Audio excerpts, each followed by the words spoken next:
सध्या महाराष्ट्रामध्ये निवडणुकीचे वारे वाहत आहे। शासकीय यंत्रणा ही अत्यंत चांगल्या रीतीने काम करत आहे। अनेक ठिकाणी सभा होत आहेत। सत्ता पक्षाचे नेते मंत्री हे अनेक ठिकाणी जाऊन सभा घेत आहेत। या सभामध्ये ते एक फॅड चालू केलेलं आहे। त्यांनी एखाद्या मंत्र्याला फोन करायचं आणि सांगायचं इथे ही कमी आहे, ही इथे कमतरता आहे, ती पूर्ण करावी म्हणून।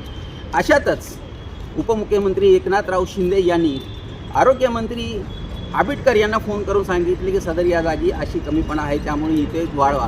परंतु या ठाणे जिल्ह्यातील असलेले उपमुख्यमंत्री त्यांचा हा जिल्हा आहे, या जिल्ह्यामध्ये असलेले सेंट्रल हॉस्पिटलमध्ये आतापर्यंत MRI जो केला जातो तो नाही आहे। गेली अनेक वर्ष झाले इथे ही जी सेवा आहे, रुग्णांची सेवा आहे, अत्यंत कमी प्रमाणात आहे। तिथे डॉक्टर्स कमी आहेत, नर्स कमी आहेत, त्याची शासन यंत्रणा जी अत्यंत कमी आहे।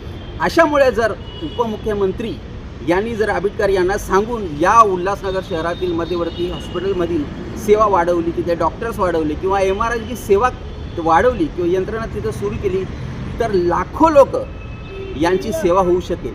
आता हे पाहणं गरजेचं आहे की सन्माननीय उपमुख्यमंत्री उल्हासनगर शहरातील या मध्यवर्ती रुग्णालयासाठी काय करणार आहेत।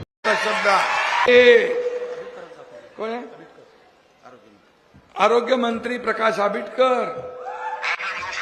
अरे बाबा, उदगीरला आलोय। उदगीरला आपले सुधाकरराव भालेकर आहेत ना, माजी आमदार। तिथं तुमचं आरोग्य केंद्र आहे, पण तिथं सोनोग्राफी नाही, MRI नाही, CT स्कॅन नाही, काही नाहीये, काही नाहीये।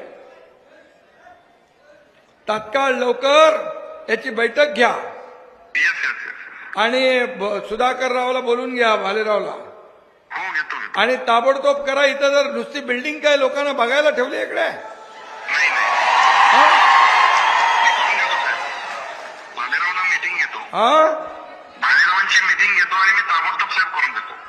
ताबडतोब हे सुरुवात करा। लोकांना मुंबईला जावं लागतं, दुसरीकडे लांब जावं लागतं। हे आपलं गोरगरिबांचं सरकार आहे, म्हणून आरोग्य मंत्री बनवून तुम्ही तात्काळ याच्यावर निर्णय घ्या।